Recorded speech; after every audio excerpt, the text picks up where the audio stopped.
Hello, greetings to everyone. Today I am going to give some basic principles of literary criticism.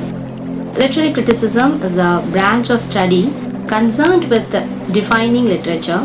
This could be done by classifying and evaluating works of literature. Shaw's view that civilization cannot progress without criticism underlines the value of literary criticism. Northrop Frye also echoes this view.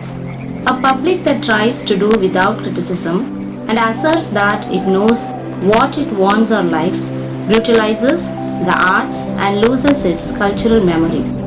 Art for art's sake is a retreat from criticism which ends in impoverishment of civilized life itself.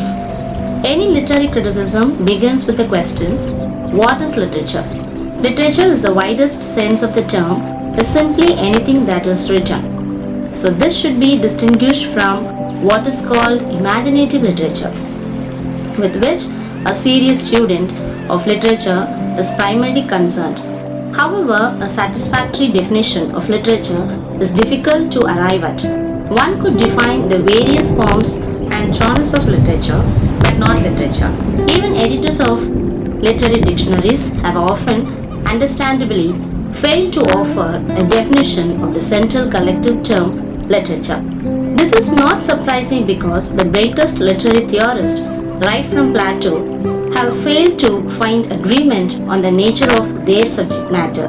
However, an explanation of the general nature and function of literature underscoring some distinctive qualities is possible.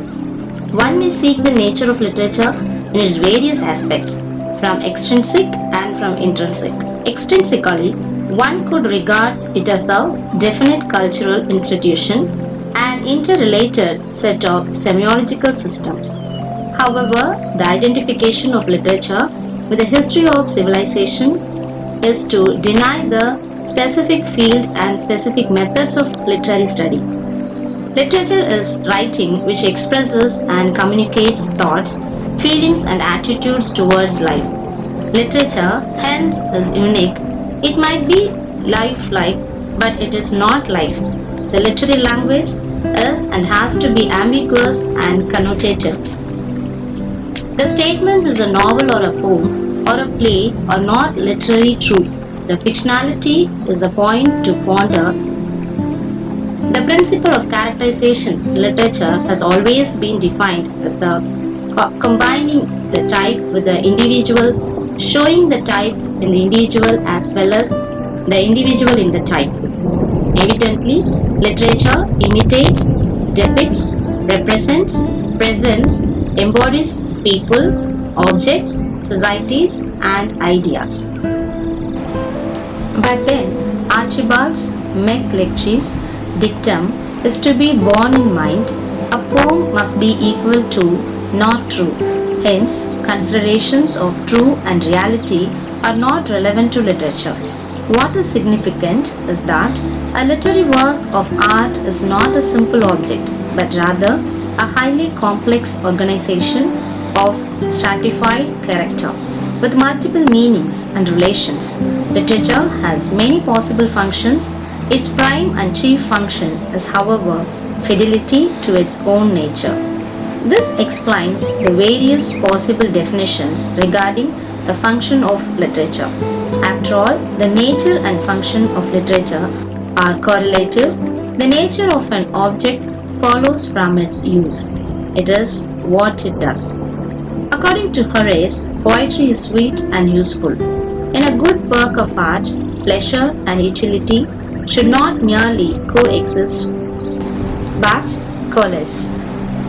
As Belloc and Warren rightly observe, the unique quality of literature is that it is more general than history and biography, but more particularized than psychology or sociology. Much depends on what one looks for in literature. One view is that literature is to be enjoyed, not to be studied. But then the word study is not restricted to science alone. It applies to any systematic knowledge. After all, one looks for in literature not what is common, but what is unique, special and individualistic.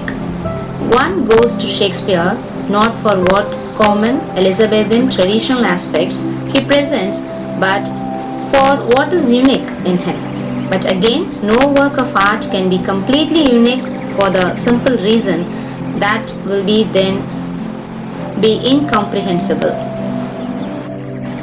With that, I conclude my lecture. More points to go. We'll see in the next video. Thank you everyone. This is Josephine Stella, Department of English, Bishop Heber College.